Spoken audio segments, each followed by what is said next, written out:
Welcome back to the Better Than Best Academy, where we have inspiring conversations with extraordinary people. We want to give you the tools and the lessons that you need to fulfill your purpose while making a positive impact on the world. Now, let's dive into today's episode. Today's guest is nothing short of extraordinary.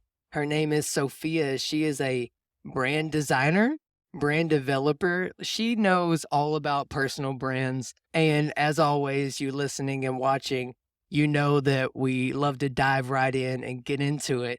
But with that, we're just meeting, a lot of my audience is just meeting you, Sophia. So I'd love to open up with the question, who is Sophia?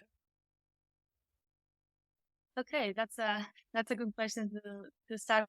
And thank you for the invitation and for the opportunity. It's my first time being a guest in a podcast, so a little bit nervous.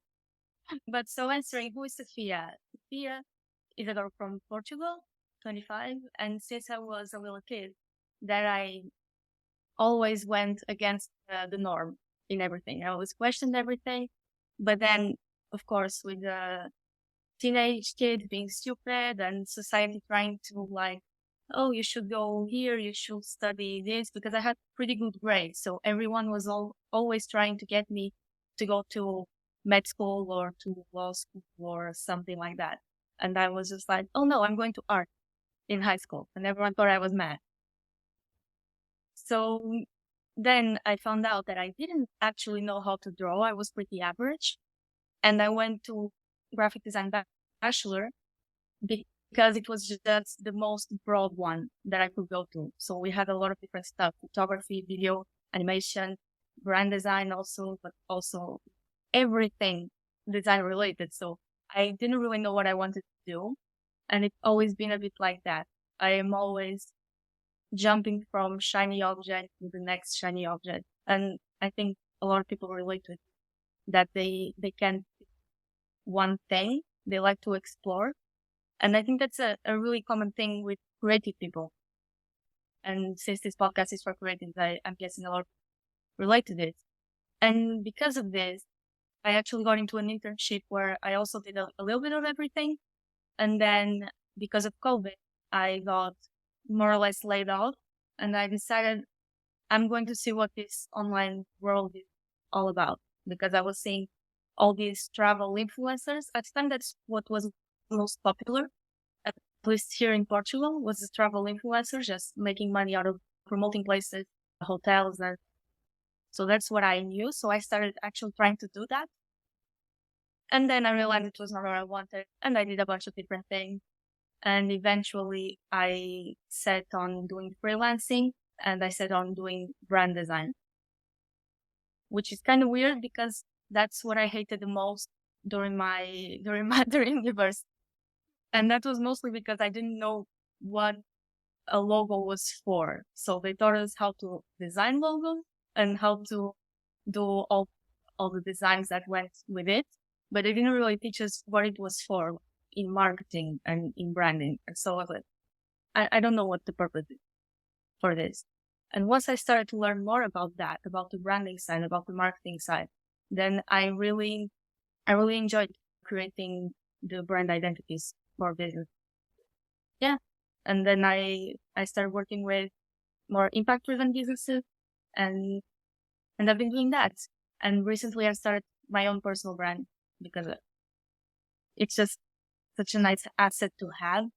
And you can then pivot to anything that you want because it's a brand. It's about you, not about the service or product. And so I think like everyone that's a bit like me that wants to do all of these different things and can never decide on what to do, a personal brand is the best thing that people can create. I love that. That was a great answer. And as those hearing at home can probably hear my son going crazy with his little pen and pad, he's already a creative. One thing I really want to dive in on, I want you to explain a little more about this idea of chasing the shiny objects. Because it's like you said, so many times we're told to focus in on one thing. And I myself, I have to take time and focus on things because if I don't, I will run after everything at once and get nothing. So I'm just curious to hear a little bit more about your unorthodox approach of going after all the things. Yeah, Yeah, actually, yeah, on Twitter, I'm focusing more on that side of things because I feel like on Twitter, everyone is a little more like of an outcast and everyone is looking to, first, it's mostly younger people. So everyone is trying to create the life they want and start a personal brand. And I think that this approach of, or the approach of like, I'll call it old school branding, which is not really old school. It's not that time ago, but the approach of picking one topic and going all in on that topic and being known by that one skill or one service that you provide, that that's how it's done in commercial brand. So I also studied a bit of brand strategy, and I'm also starting to do a bit of brand strategy for businesses. And in commercial brands, it's actually really important that you start by attacking one specific market, starting with one specific service and focus around that. But for a personal brand, I don't think that it can even work because we are people, and people that follow personal brand want to follow people. So you wouldn't like, if you are, let's see this from a like a friendship standpoint, you wouldn't want to be friends with someone that only talks about one specific thing. Like, you will be bored and you will think, what is this person, a robot? Which is what happened now with content produced by ChatGPT. It's just so boring. And I think for personal brands, it's really important to be authentic and to share all of, maybe not all, but to share a variety of interests and passions and skills that make you yourself as a person, and also that allow you to solve problems for people. And then you can have, I mean, you can build businesses, like multiple different businesses, and still have a personal brand that is yourself and promote all of these different businesses. So I think it's a bit different. And that's where this came from, because I was trying to implement that niching down advice and it just wasn't working because I was just getting bored with creating content, and I wasn't able to be consistent, and I also wasn't able to actually create appealing content for people.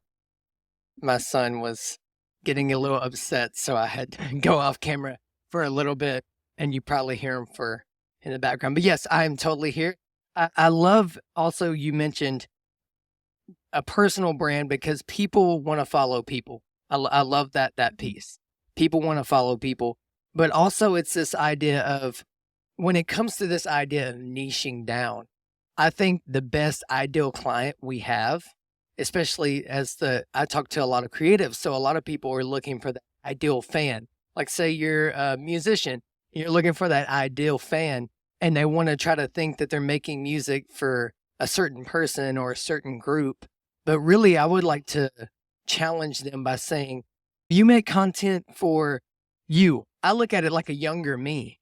And with me, I'm a dad. I play drums. I'm into personal growth. I'm into all these crazy different things. But it's the idea of if we make what we love and what we're passionate about, that's what's going to resonate most with people, is what I think. One thing I want to take a detour in is I'm curious to ask you the question, why did you get started in all this to begin with? I love to hear people's why. I think it's Yeah. so important. Why do you do what you want to do?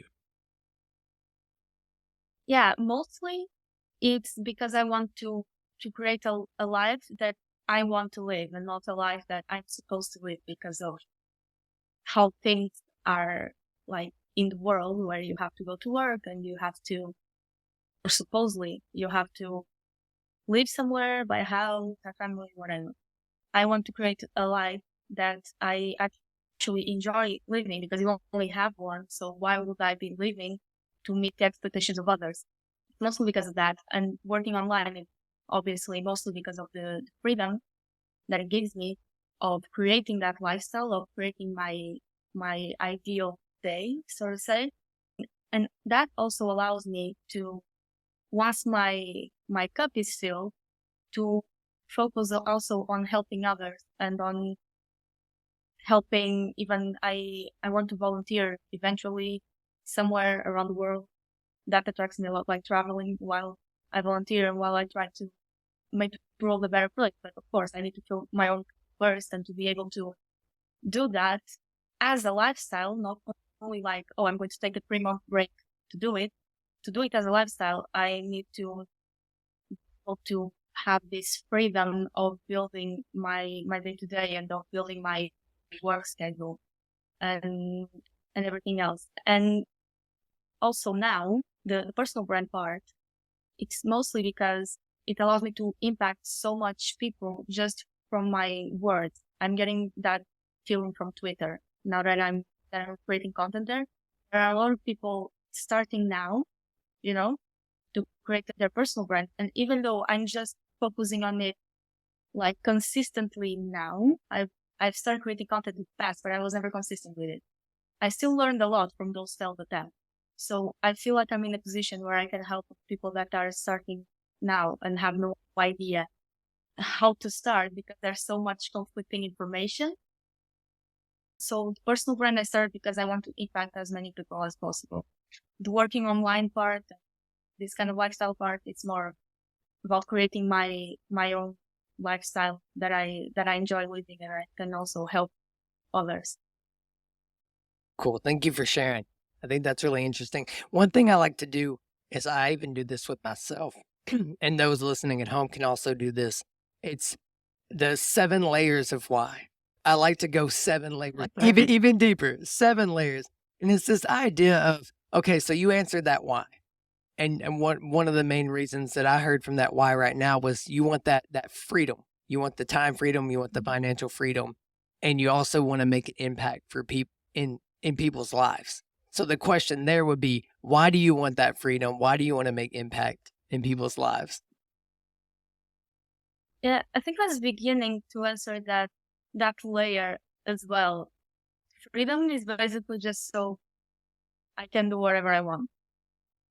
That's the definition of freedom. Yeah, But for yeah, sure. it's just, I just want to, if I want to go travel tomorrow to Asia and just spend some time there, I want to be able to do that. I also want to be able to help my family if they need to. I also want to be able to go volunteer if I feel like it. And I want to impact people because it brings me meaning. I think it's all all hovering over that. And yeah, and I want to live my life to the fullest. That's a cliche, but I do, and I think everyone does. And I think making an impact is a part of that, because it makes me happier, brings me meaning, and happier. So I love I that. don't know if you want to go even deeper than I that, let love me know that. if I For can. the sake for the sake of time of today, and of course I have a crying baby in the background. We don't have to go the 7 layers, but I love to mention that, especially to you and to the people listening, is like how deep can you get into your why? Because so many times, a lot of times when we're asked that question, because I mean, if we're in that personal development space at all, you're gonna hear like, "What's your why?" Like, think about your why. Simon Sinek, you got to know your why. But more deeper than that first why is the layers and layers deeper into the why. We see why we really, really, really, really want to do what we do. So I love that you touched on that a little bit. But I'm just curious, like what inspired you to get into brand development and brand design?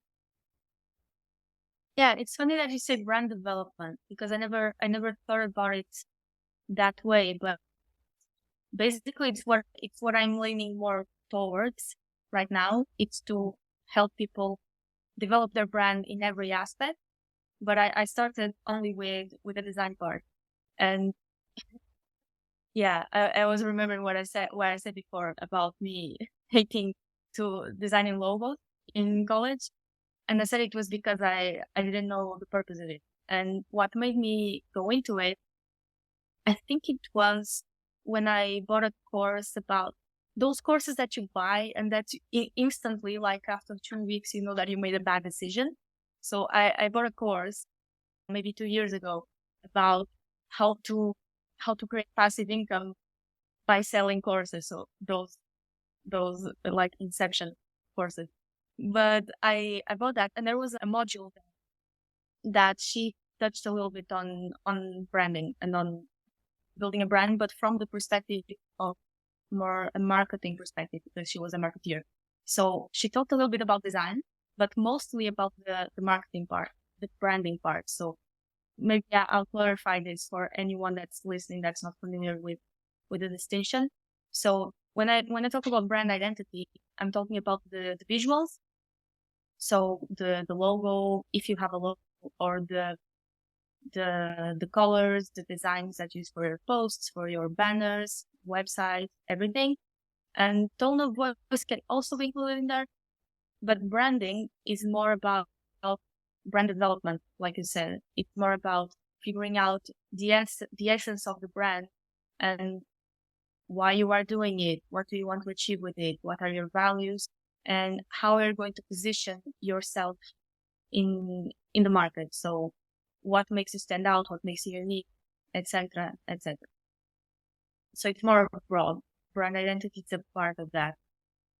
And so she touched more in the branding part, and it started to interest me. So I started searching more courses, and then I actually started creating content at that time because I was trying to apply what the course said, and I started on Instagram.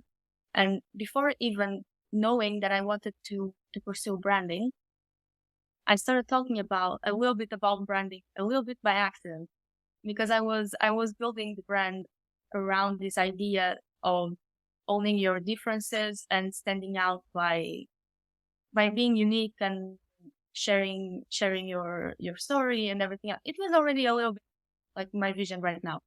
But in the middle of it, I started talking about branding, about what I was learning in the courses that I was making and from other people. And my interest in that started to form there while I was trying to build my own brand. And then after maybe a year or a little bit less, I learned a bit more, and I decided, so if I can create logos, I can create the brand identity, so the whole visual system, but how does this help people? Like, some people just want a logo because they want something pretty to be on their website, and they want some templates, so they're pretty and they are proud of sharing them with the world, which nothing wrong with that. That's a valid reason. But I wanted to go deeper, and I wanted to help solve bigger problem. And for that, I realized I needed to start the process a bit earlier and help them figure out also what they want to be known for and how to communicate that in an effective way and in an authentic way, and then create the brand identity according to that. So representing that brand essence into translating that into visual. And that's actually the part that I like the most.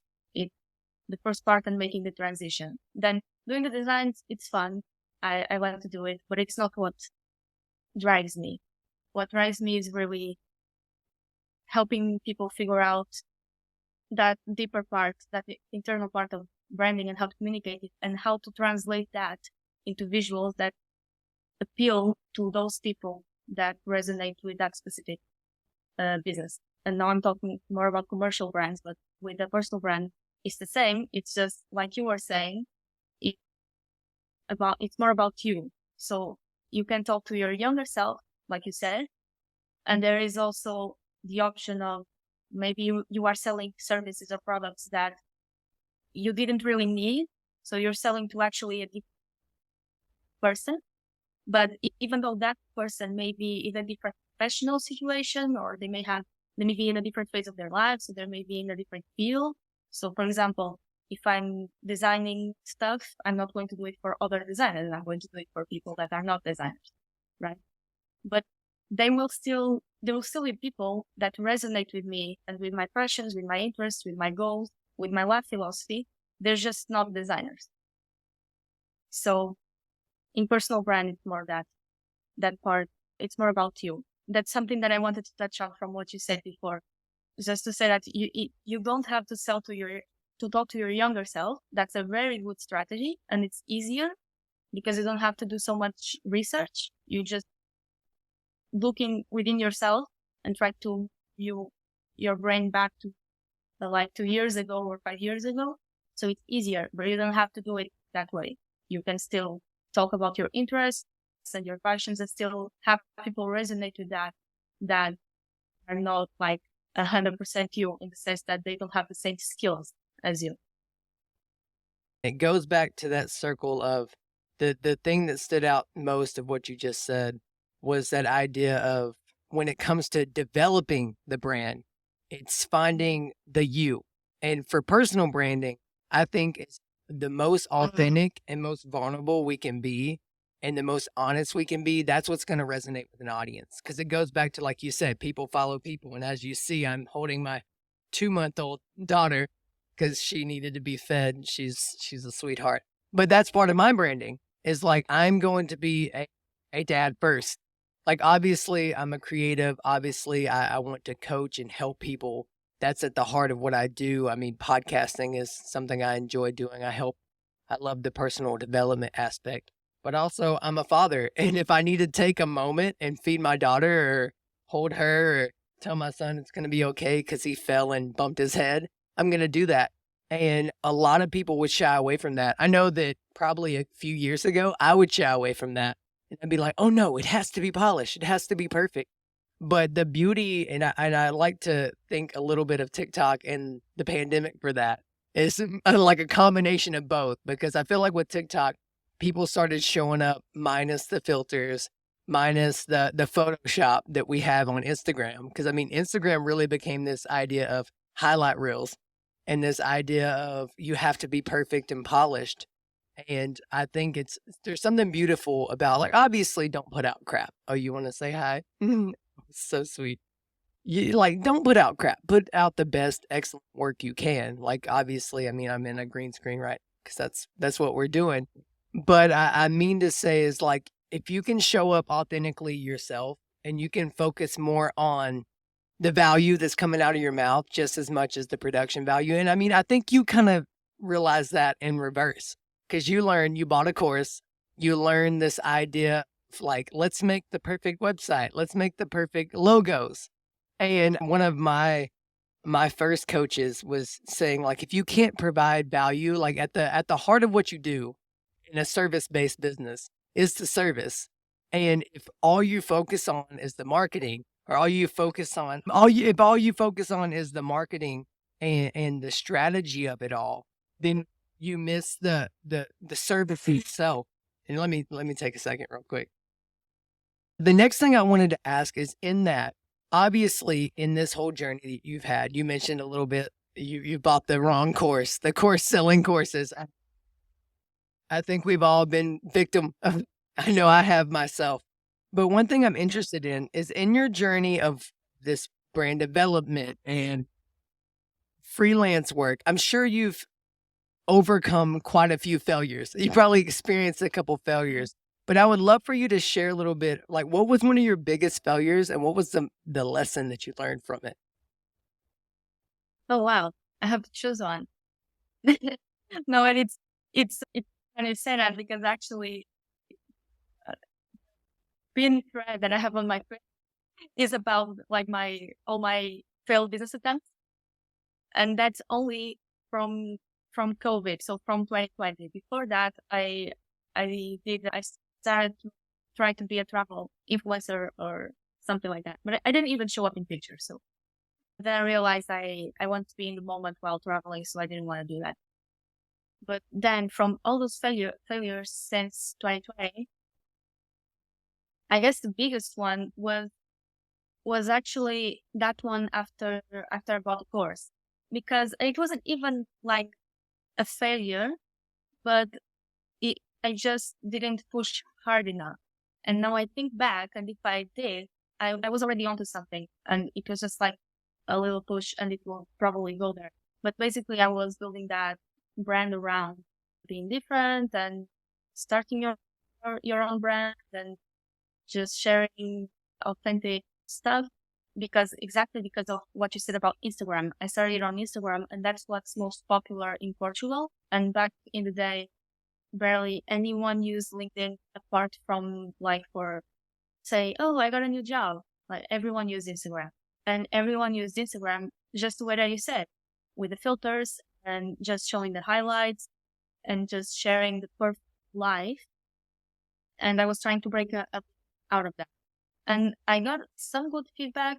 And I, instead of just trying to like continue to building the brand and doing my freelancing on the side, I got so brainwashed by the promises of the core of just making 10K in 6 months or something like that. And I started to dedicate myself full time to that.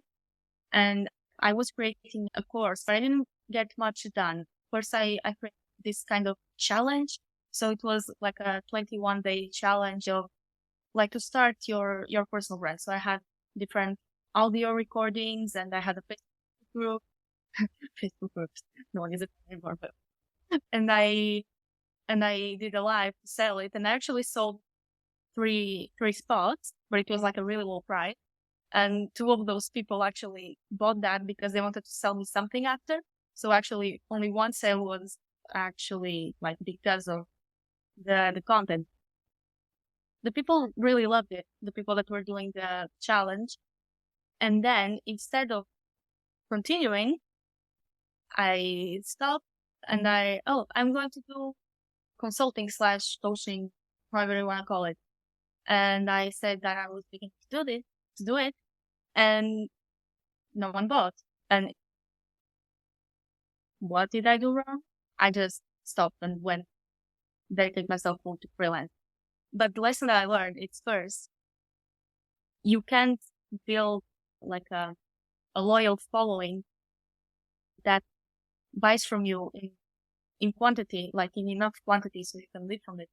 Then do it, and that is like willing to buy stuff from you quickly. It doesn't happen like that. It doesn't happen overnight. And it's much better that you build a loyal following and that you build an authentic brand and that you just like build a community and wait until you have that community well like engaged, and maybe start helping people for free, start helping people with like giving advice and maybe doing one-on-one calls before you begin selling something that you don't even know they need. So I guess the biggest lesson that I learned is just patience and allowing time for things to develop. Because that's what I wasn't doing with any of the things that I tried. That's just one example. That was the one that I thought actually had potential for something, and that I didn't keep going with it. But it happened on many, many things. I just wasn't consistent enough, and I didn't allow time for stuff to work. I wanted it to work fast, and it doesn't happen like that.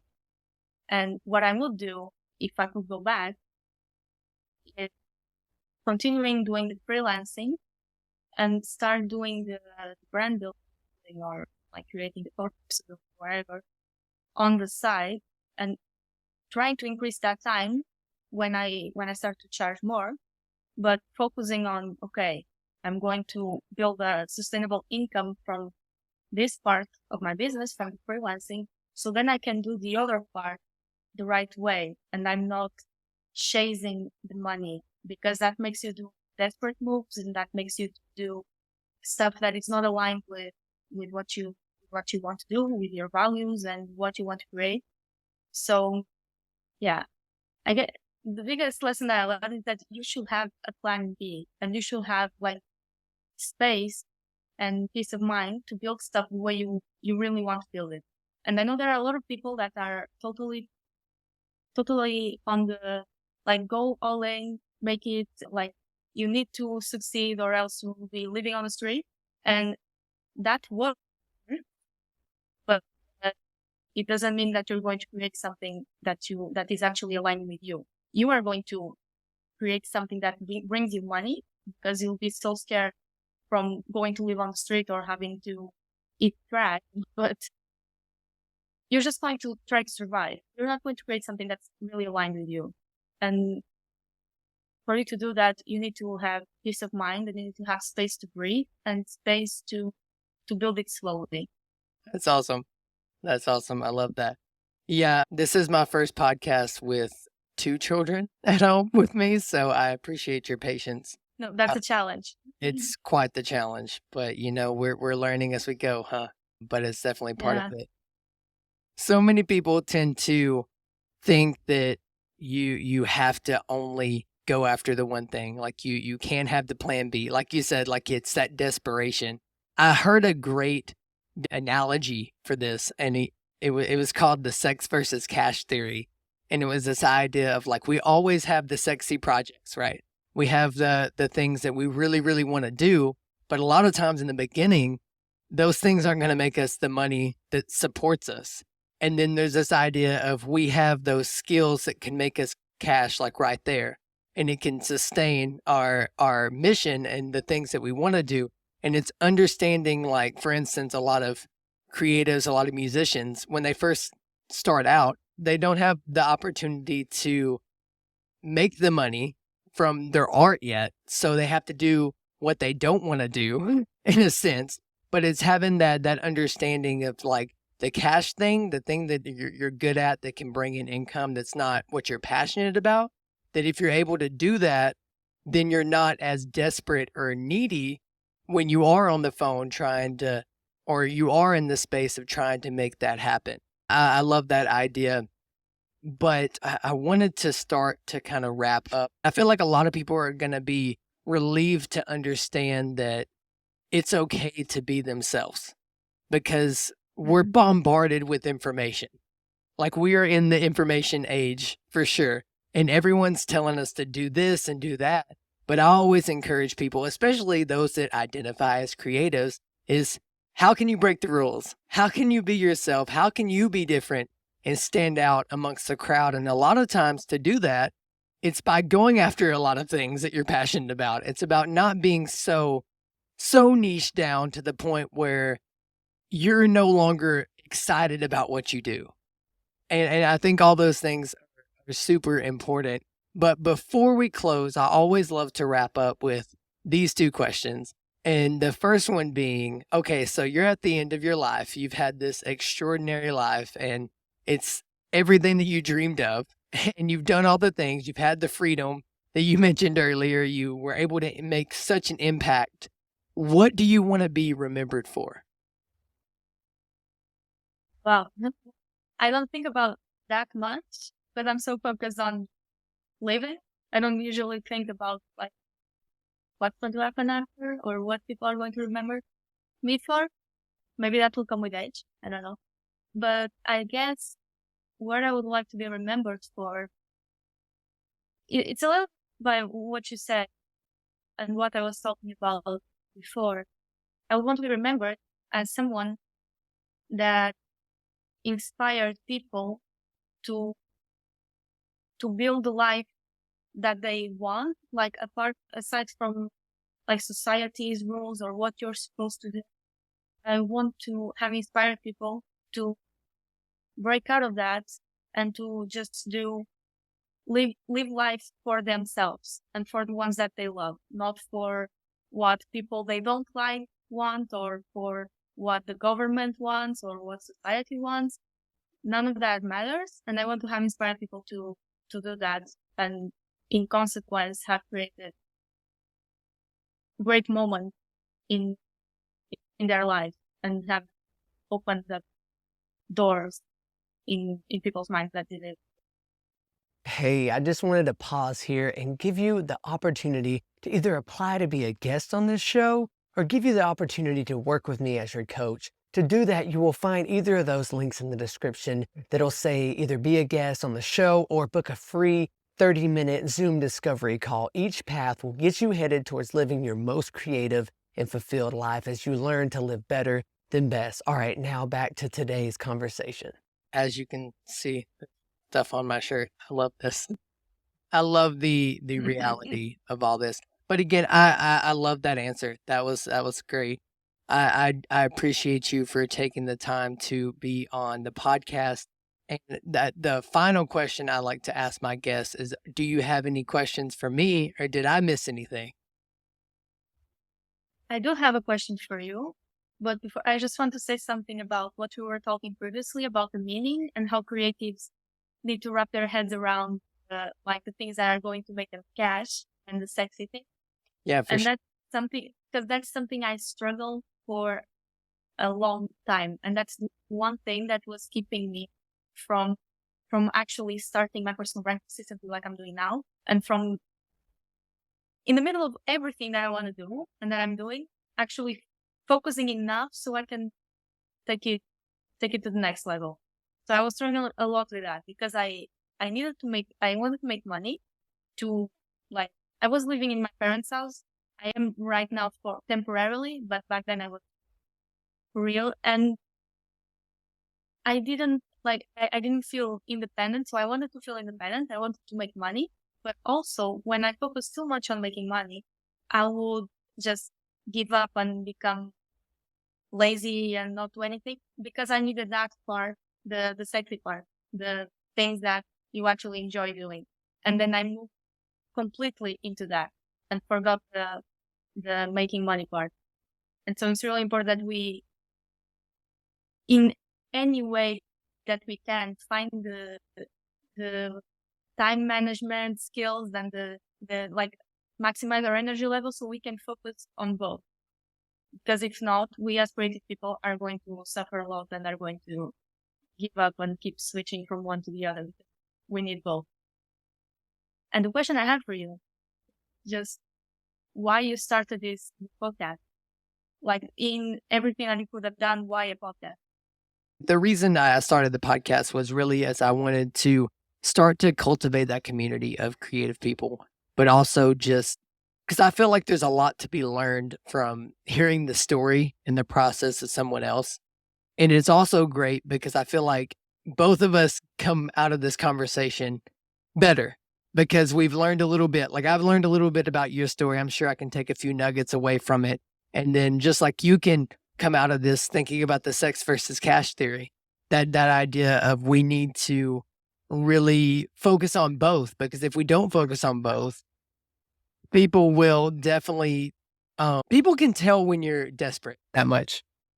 I appreciate you for asking that question because, again, every time someone asks that question, it gives the opportunity for me to even think about it. Because I think that, and also I think that the way to learning is staying curious. I really feel like that you're one question away from getting an insight that's going to change your entire life. And that's both on both sides. That's whether it's you're asking the question or someone's asking you that question. And I think that's it's so important to create that space because if we don't have that space, then it's easy for us to get into that bubble.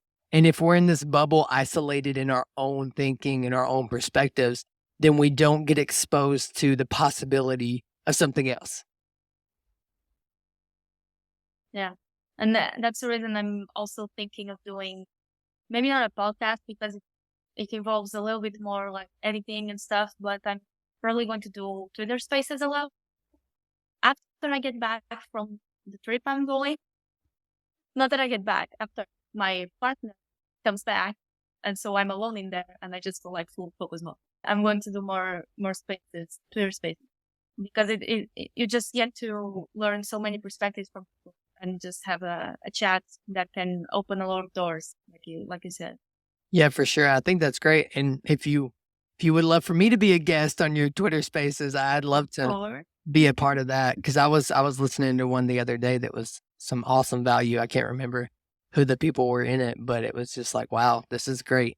But yeah, and again, it's like you said, it's a much lower barrier of entry because when you do a Mhm. podcast, it's got to be a certain level of quality. For those that may not have the access to click a link right away, go ahead and let everyone know where to find you, how you could help them. No, actually, the links are going to be real useful because when I set my domain name and handles and everything, I didn't make it podcast friendly at all. So I'm not even going to try to say it. So you can find the links in the description. But basically, you can find me on Twitter and on LinkedIn. Instagram, I have it on pause because it's just too time consuming. I might go back when I have more time on my hands. But yeah, if you have a business that's making or that wants to make some kind of positive impact, and it can be just helping few people, that's already a positive impact. And you need help with anything branding or design related, DM me and we have a chat. And also, if you are just starting your personal brand, so you are a service provider like me or freelancer, solopreneur, whatever you want to call yourself, you you can also get in touch with me because I'm going to be offering a few free coaching sessions one on one. I don't know for how long I will be doing it, but if you are interested in that to help you figure out those first steps, like figuring out what to talk about and how to create your niche, even though I'm not really into that, but figuring out how to stand out and actually start because that's the hardest part. Then DM me, we can have a chat, we can get on the call, and I'll try to help you out. That's so cool. That's so cool. Yeah. So you listening, if you need any of that help, Sophia is your girl. Go get some tips and advice. Go get the results you're looking to see. I think that's awesome. Thank you for sharing again. Thank you for being on the podcast. Thank you so much for watching and listening today. Let's stay connected. You can either click on the video or click that little subscribe button so we can stay connected. And also be sure to follow me on Instagram and TikTok at coach.redwallet to get more consistent encouragement and motivation to live your better than best life.